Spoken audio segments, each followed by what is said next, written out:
आज के इस वीडियो में हम फोटो डायोड के बारे में देखेंगे। फोटो डायोड एक स्पेशल पीएन जंक्शन डायोड है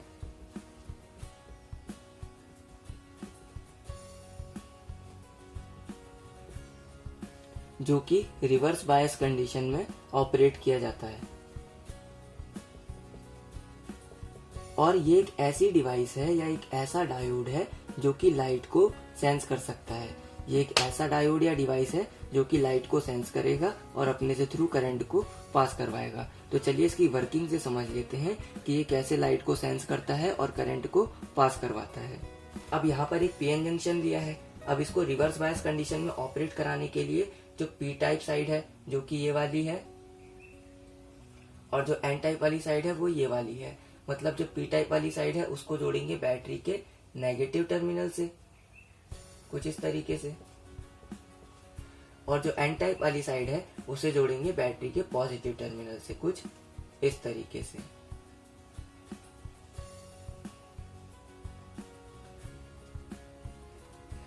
अब आपको पता है इलेक्ट्रॉन जो है नेगेटिव चार्ज पार्टिकल है, तो इलेक्ट्रॉन के पास इतनी एनर्जी होगी कि ये जंक्शन को पार कर जाए, या फिर आप ऐसा कह सकते हैं कि डिफ्यूज्ड होकर जंक्शन को पार कर जाएगा। तो जो भी इलेक्ट्रॉन जंक्शन के बहुत पास होते हैं जैसे कि ये वाले, तो ये क्या करेंगे, जंक्शन को पार कर जाएंगे और यहाँ पर इन होल्स को न्यूट्रल कर देंगे कुछ इस तरीके से। तो आप देखेंगे जो इलेक्ट्रॉन है जब यहाँ से उठ के चले गया तो इसकी जगह यहाँ पर खाली हो जाएगी और यहाँ पर इसने इसको न्यूट्रल कर दिया है। तो यहाँ पर एक छोटा सा रीजन बनेगा कुछ इस तरीके से। अब ये न्यूट्रल हो गया तो इसकी जगह भी यहाँ पर खाली हो जाएगी। तो ये जो रीजन बना छोटा सा, इस रीजन को हम कहते हैं डिप्लीशन रीजन।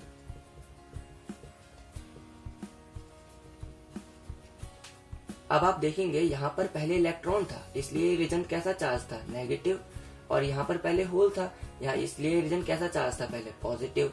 लेकिन जब इलेक्ट्रॉन यहाँ से उठ के चला गया तो ये कैसा चार्ज हो जाएगा, रीजन पॉजिटिव। और यहाँ पर जब इलेक्ट्रॉन आया तो इलेक्ट्रॉन की कुछ न कुछ एग्जिस्टेंस की वजह से यहाँ पर जो चार्ज होगा वो होगा नेगेटिव। आप देखेंगे इसके जो पोटेंशियल में जो डिफरेंस आया, इसी पोटेंशियल डिफरेंस को हम कहते हैं पोटेंशियल बैरियर।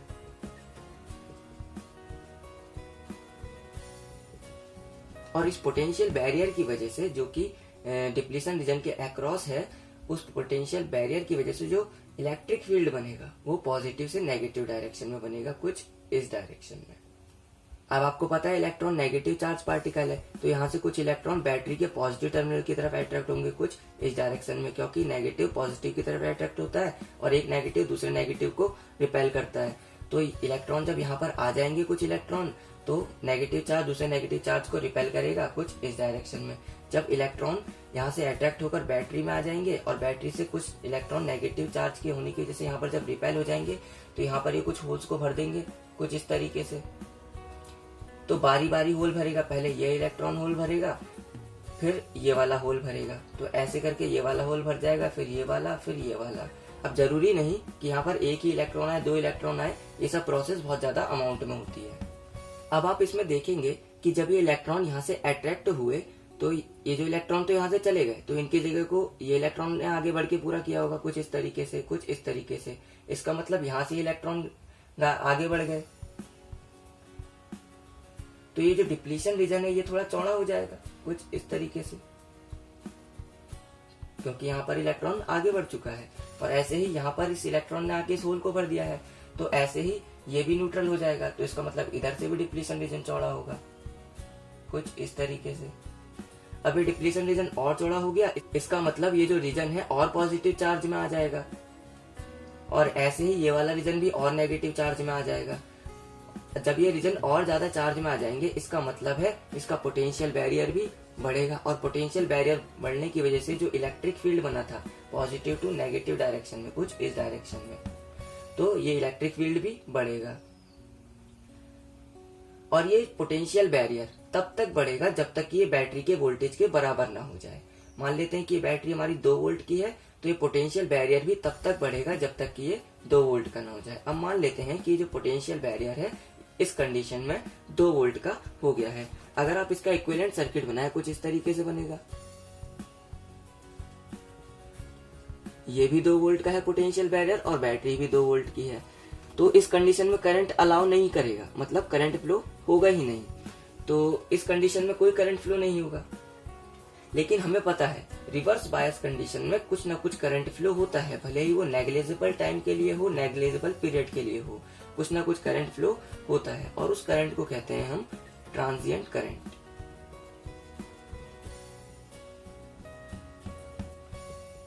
और उस करंट को क्या कहते हैं हम? Transient current. अब इस डिवाइस से वर्क कराने के लिए या फिर इस डिवाइस से करंट को पास कराने के लिए हम इसको कुछ ऐसा कंस्ट्रक्ट करते हैं कि इसका ये जो टॉप है, ये वाला जो टॉप है, ये ट्रांसपेरेंट मटेरियल का बना हो, कुछ इस तरीके से। जब ये ट्रांसपेरेंट मटेरियल का बना दिया जाएगा तो ये अपने थ्रू लाइट को अंदर आने देगा और लाइट जो है फोटोन के फॉर्म में अंदर आएगी। और फोटोन की एनर्जी कितनी होती है? प्लांक कांस्टेंट और उसकी फ्रीक्वेंसी के बराबर new, E = S mu. Photon की जो एनर्जी के फॉर्म में जब लाइट अंदर आएगी तो यहाँ पर जो एटम होगा, मान लेते हैं सिलिकॉन सेमीकंडक्टर से बना है ये डायोड, यहाँ पर जो एटम होगा उसके वैलेंस सेल में 4 इलेक्ट्रॉन है, क्योंकि सेमीकंडक्टर के आउटर सेल में 4 इलेक्ट्रॉन होते हैं और वो बैलेंस्ड होते हैं। तो जब यहाँ से फोटोन की एनर्जी आई कुछ इस तरीके से, तो इस एनर्जी को क्या करेगा? ये इलेक्ट्रॉन एब्जॉर्ब कर लेगा। ये जो इलेक्ट्रॉन है इस एनर्जी को एब्जॉर्ब करके फ्री इलेक्ट्रॉन बन जाएगा। अब आप देखेंगे ये जो रीजन था हमारा पॉजिटिव चार्ज था और ये नेगेटिव चार्ज था। अब ये जो रीजन था पॉजिटिव चार्ज होने की वजह से ये इलेक्ट्रॉन कुछ इस डायरेक्शन में अट्रैक्ट होगा। इसका मतलब यहाँ पर इलेक्ट्रॉन आएंगे। यहाँ पर तो हमने खाली एक ही सेमीकंडक्टर या एक ही एटम कंसीडर किया है, ऐसी बहुत ये अमाउंट बहुत ज्यादा प्रोसेस में होती है। तो यहाँ पर कुछ बहुत ज्यादा इलेक्ट्रॉन आ जाएंगे कुछ इस तरीके से।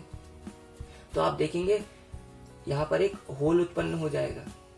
अब ये पॉजिटिव चार्ज में आ जाएगा एटम।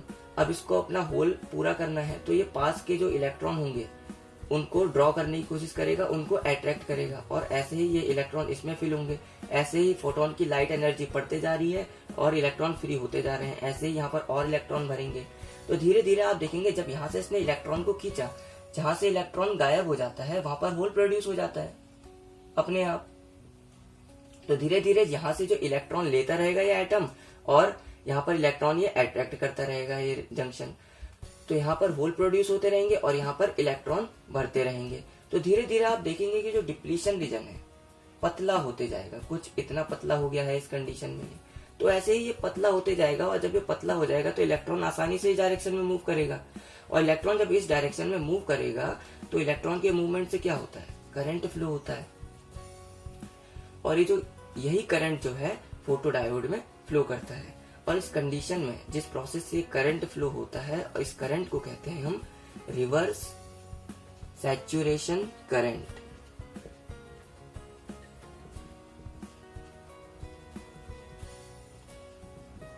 तो कुछ इस तरीके से जो है डायोड में, फोटो डायोड में हम करंट को फ्लो करवाते हैं। आई होप ये टॉपिक आपके लिए यूजफुल रहा होगा। फिर मिलेंगे एक नए टॉपिक के साथ।